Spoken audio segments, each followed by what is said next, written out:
Good morning! Happy Saturday everyone! It's October 4, 2023 and late tayo nag-start kasi ang dami kong alam.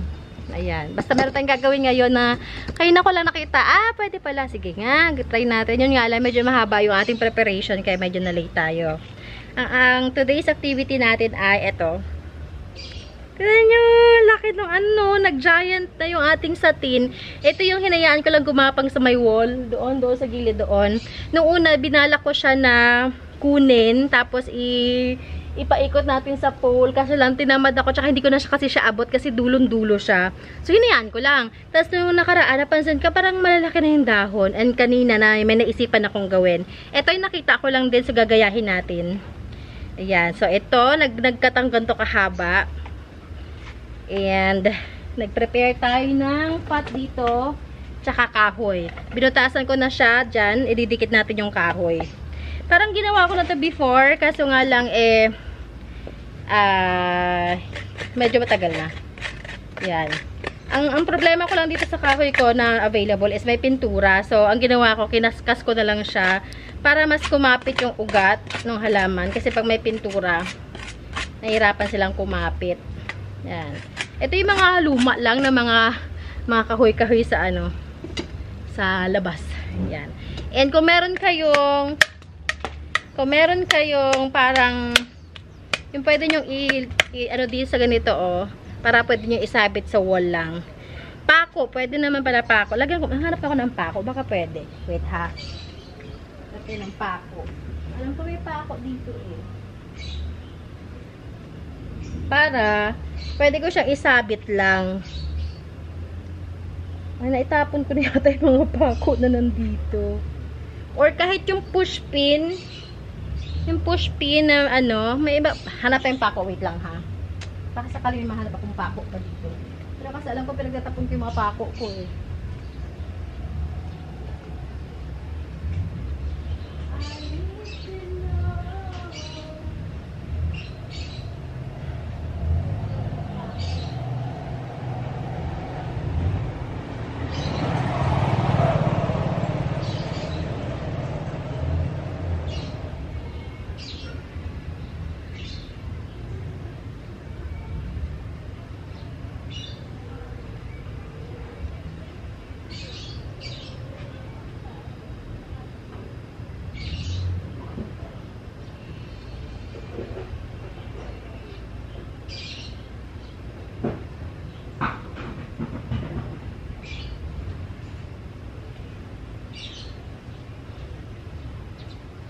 Diyos ko, inat. May nahanap akong pako, kasi ang laki. O, diba pinagpawisan lang ako sa kalokohan ko. May nahanap akong pako. Ayun, ang laki naman. Pero sige, try natin pa rin. Ipapakuan ko muna siya para hindi mahirap mamaya. Wala akong pamukpok. Ito yung mga hindi pinaghandaan. Hindi pinaghandaan. So, ngayon lang magpiprepare. Galing. Magaling na bata. Natin ang pamukpok. Para pwede siyang isabit lang sa sa wall o kaya man sa ang inyong mga wall is pwedeng pagsabitan. Ganyan. Wait, harap na ng pamukpok.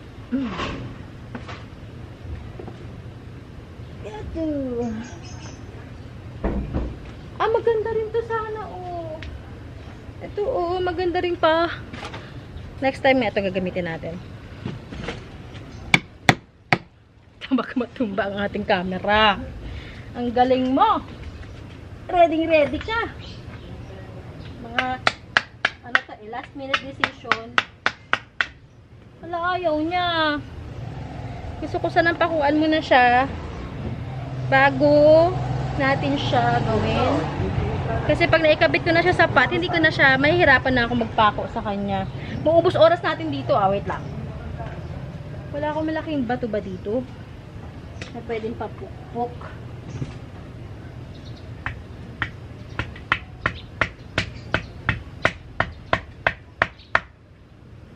Ayaw talaga. Cannot be. Ayun. Pwede. Okay na. So, ayan. Ganyan siya. Now, ang gagawin natin, itatali natin siya dito sa pot natin. Ganyan. Naku, gano'n kayo kahaba itong makapag-flex pa kaya tayo. Yan. Let's see. Bumili ako ng cable tie. Ito ay nabili ko sa Mr. DIY. Yan. Kailangan nyo to. Mas madali kasi gamitin yung ganito. Cable tie. Kung wala naman, pwede yung mga alambre yan. Yung mga maninipis na alambre.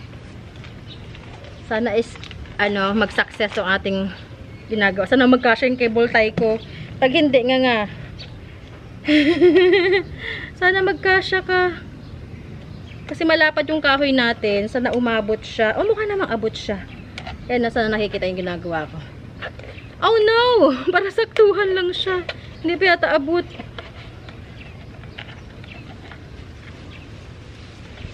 Mukhang abot naman siya. Ito nga.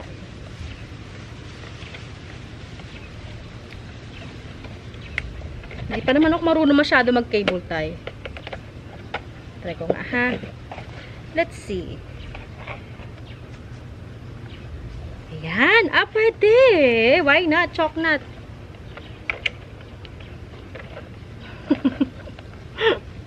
Akala ko mahaba na yung cable tie na nabili ko. Malapad lang talaga yung kahoy na napili ko. Ayan very nice. Now, ilalagyan natin siya ng lupa. Tapi pinagpawisan ako doon. Na-stress ako ng slide. Lalagyan natin ng lupa. And then, ilalagay natin ng ating halaman. Pwede tanggalan yung cable tie natin. Pero mukhang okay naman ang cable tie natin. Tama ba pagkabit ko? Isa pang cable tie para sure. One more. Tama bang ginagawa ko sa buhay ko? Tama ba ito? Yarn. Isa pa para mas matibay siya. Para pa mag-fail man yung isa. Parang baliktad yan na magkabit ko Okay. One more. How is your Saturday? Dapat pala ganun na para nakikita nyo Ayan. Tama lang yung kanina style. Pero tingin ko matibay na naman na siya. Yan. Okay na siguro yun, Okay, so bahala na. bahala na project. Panoorin nyo lang ako, ha. First time ko tong ginawa na gumamit ako ng cable tie. Nakita ko lang kasi ginaya ko. So, sa mga gumagapang, yan, ganitong ginagawa nila. One more. But ayaw na niya sumunod sa akin. Ito mali pala. Doon pala dapat siya. Sa mas masikip. Anyway, yun na nga lang yan. Okay na yan. Lagyan natin ng lupa. Mukha matibay naman siya. Hindi naman na siya natatanggal. Maliban na siguro pag bumigat na yung tingnan natin. Let's see. Pag hindi, di natin siya isasabit. Okay. The lupa is in. Another lupa. Okay. Yan. Naku, mukhang mabigat. At pag nahulog, swerte. Ayan. And then, lalagyan natin ng ating itatanim na natin ito. Sana pala nakikita nyo, Daldal ako ng daldal. Hindi nyo pala nakikita. I'm so sorry. At pala sa mas maliit ko siyang pot nilagay. Anyway. Kasi malaki na siya. May requirement naman dito siyang kasi mabigat yung kanyang pot yan. This is naman. Trial and error. Now, itatanim natin siya. Itutusok natin yung pinakandulo. Yan. And then, yan. Masyadong malaki yung pot natin, And ididikit natin dito. Gagamitan natin pwede yung gamitan ng straw or kung ano yung inyong available na pang dikit, pantali. Try natin tong cable tie ulit. Dahil marami tayong cable tie. Yan. Ito muna sa pinakang baba.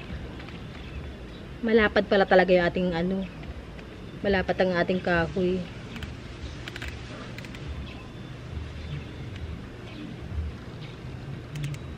Yan. And another one dito sa taas. Ah, ang ganda. Ganda niya. Isa pa. Mali. Nakakalito naman tong cable tie na to. Yun. And para lang ma-secure siya at matulungan siyang dumikit doon sa kahoy. Oh, very nice! Ganda! So, ito na ang ating finished na product. Ang ating, ay, nako, hindi pinag-isipang project. Ayan. Kasi ang natuwa ako sa lapad kasi ng dahon. Ayan, oh. Yan na siya. Yan. Teka. Yan, para kita nyo. O, di ba ang lapad ang dahon niya? O, natuwa ako. Kaya sabi ko, ano natin nga? Try nga natin. Pero, wag kayo pumili na masyadong malapad pala na ano, na ganito, na kahoy. Yung medyo manipis ng konti. Kasi, mas nabubukaka masyado yung ano. Kasya dito yung dalawa actually. Dalawang ganito. Yan. Yan. Pwedeng, pag igitna nyo din, sa likuran sila. Maganda din yun. Ah, very nice. Natuwa ako. In fairness, natuwa ako sa ginawa ko. Ay, siya, pwede nyo isabit. Try natin isabit lang. Pakita ko rin sa inyo ang paano.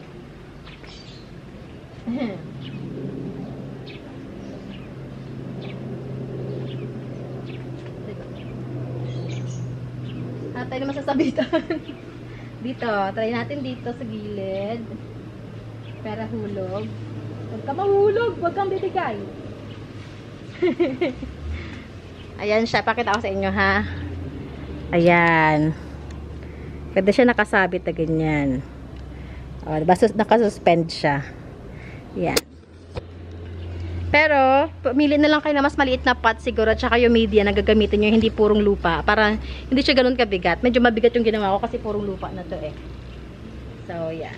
Sige, isasabit ko lang siya na medyo mababa ng konti para if ever man na siya bumagsak, sa mababa lang babagsakan niya. Yan siya. Ay, natuwa naman ako in fairness sa aking ginawa. Abangan natin sa mga susunod na araw kung mag-ano na siya, mag-start na siyang dumikit. Yan! Next time ulit gagawa tayo ng ganito.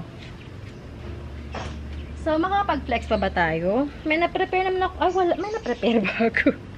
Wala akong masyado na-prepare pala. Ito, sino may gusto? 100 pesos na lang. This is Manjula. Yan. Ano na siya? Trailing. 100 na lang yan. And, wala ako na i-prepare para sa inyo today. Ito, nilabas ko lang. Kasi gusto ko lang ipakita sa inyo ang ganda ng kanyang variegation, oh. This is Epi Albo. Yan. Yun nga lang, ang problema ko sa kanya, pag gantong puputing-puti, natutunaw talaga siya. Kaya, wag yung babasain na lang. Ingatan nyo na lang na mabasa. Kasi wala, tunaw din siya. Manipis kasi yan masyado eh. Iwasan nyo lang sila mabasa. Kasi pag nabasa, wala na. Natutunaw. So, kaya mas gusto ko yung, ang variegation is ganito lang, oh. Parang marble. Parang marble-like lang. Yung ganito lang na variegation. Yung mga ganyan. Yan mga gusto ko. Kasi matitibay yung mga yan. Yung mga ganito, oh. Yan, matitibay yan. Yan. Yun, yan, yun. Pero baka maganda yung nakaraan, eh. Ay, doon sa kabila. Okay. Meron pa ba ako pwede i-flex? Bukas natin mag-flex, no? Natuwa ako sa ginawa ko na yun. So, yun, pwede nyo subukan yun. Pwede nyo i-try sa inyong mga gumagapang na mga halaman. Lalo na sa mga sindapsus. Yan. Perfect yun. Sa mga Peru. Yan, yung mga, yun nga eh, yung Peru ko doon sa gilid. Kukunin ko yung sunod na araw. Gagawin natin ganun. Ito, baka may gusto sa inyo nito. Ayan, this is ano na lang, sige 200 pesos. Yan, mga ganitong variegations ang gusto ko. So, yeah, let's meet again on, kung hindi Monday, malamang Tuesday na. So, message nyo ako sa mga gusto ng mga, reservations sa mga halaman. Balikan nyo yung mga previous vlogs natin. Yan, may mga available pa doon. So, yeah, PM nyo ako. Bye everyone! Ingat kayong lahat. Happy weekend. Enjoy your weekend. And ingat-ingat kasi mainit ang panahon. Stay hydrated pa rin. So, So yeah, kita kits. Kita kits. Bye, ingat. God bless you all.